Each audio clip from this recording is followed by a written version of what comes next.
Welcome back to my series of Karate Kid reviews leading up to Karate Kid Legends in May. I am talking about all of the Karate Kid movies and the Cobra Kai TV show when the last 5 episodes of that show are released here on the channel leading up to that movie. Today we are talking the Karate Kid Part 2. The Karate Kid Part 2 once again stars Pat Morita and Ralph Macchio as Daniel LaRusso and Mr. Miyagi, and this time they're summoned to Japan to Miyagi's dying father, and there Mr. Miyagi must confront Yuki, the love of his youth, and Sato, his former best friend turned vengeful rival, as well as his enforcer, Chozen. Karate Kid Part 2 is definitely a movie that is very similar in style to the first one. It's a slow burn character drama, and you can even make the comparison for the beginning of this movie, the opening scenes of this movie, to be inspired by Rocky 2. The beginning of Rocky 2 takes place directly after the end of Rocky 1. The Karate Kid Part 2 begins where Karate Kid Part 1 ended.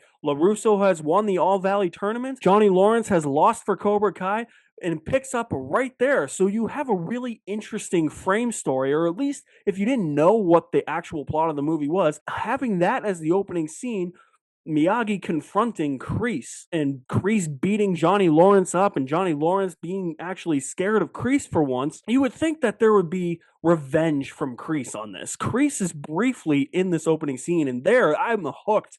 The first time I saw it, I was hooked from that scene. I was like, this is going to be a great revenge movie. He's going to go through the All Valley tournament all over again and beat Cobra Kai again. But the actual movie isn't that, you know? It's more, it takes place 6 months after the All Valley tournament. Cobra Kai is kind of out of the picture. Kreese is out of the picture. Johnny Lawrence is out of the picture. It's LaRusso and Miyagi going to Okinawa. And as I said, I think the beginning of this movie is really good, as is the end. But for me, the middle sections of this movie are just really, really slow. And I find Karate Kid Part 2 to be somewhat boring because of that. And I don't know if it's because of the change in location or if it doesn't have anything to do with the All Valley tournament. There is no tournament in this movie. So I don't know if it's just the change in location or very bland antagonists, even though I think Sato has a very great setup being best friends with Mr. Miyagi. But in the end, for me, Sato's kind of a waste because he's really just a land developer who wants to buy land. I've seen this plot in so many movies before.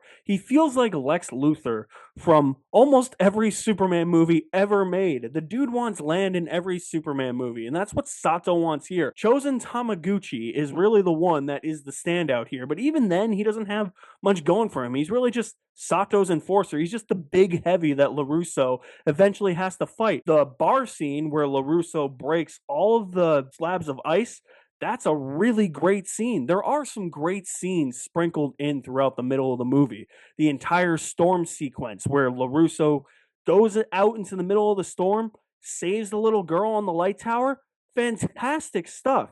But the rest of the movie is just LaRusso and Miyagi seemingly hanging out in a village, and it just feels like it's not really progressing to anything.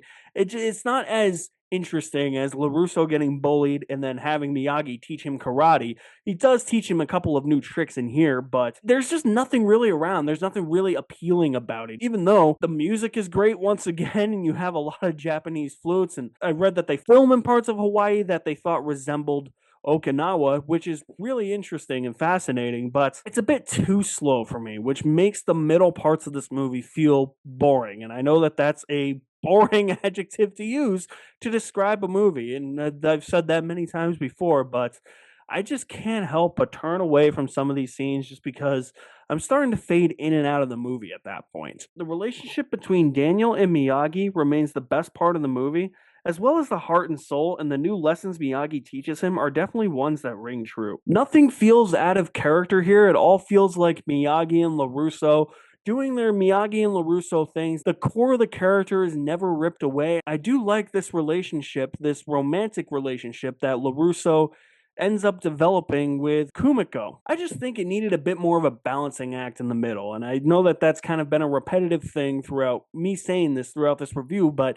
it just needed a little bit more oomph in the middle. It needed something like that ice slab breaking scene or something like the storm scene. It needed just a little bit more. It was just too, for me, it was just too much walking around, too much downtime in this movie to the point where I just feel like I'm starting to feel like I'm wasting time at some points. I think it has a very strong beginning and a very strong ending. The fight between Chosen and Danny is awesome, but everything in the middle, aside from those couple of scenes, I don't really remember anything all that much in the middle, other than those couple of scenes with the Karate Kid Part 2. It's nowhere near as good as the first one, but it is an exceptionally well made movie. John Avildsen knew how to make a movie. He was the perfect man to make these movies, especially since he was coming off of Rocky. I'm going to give The Karate Kid Part 2 a C+. I think it's fine. I don't think it's great or anything, but it's definitely a massive, massive step down from part one. And I would rather watch part one in a heartbeat. The slow burn is there, but I think that there's not enough going on within that slow burn. The payoff, despite the fight being awesome between LaRusso and Chosen, just doesn't have the payoff as the All Valley tournament does when LaRusso fights Johnny Lawrence at the end of the original Karate Kid movie. Those are my thoughts on Karate Kid Part 2. What do you think of the movie? Let me know in the comments below. I will leave my link to my website in the description below as well. You guys are the best. Thank you for watching. My name is Alex Madden, and I will see you at the movies somewhere.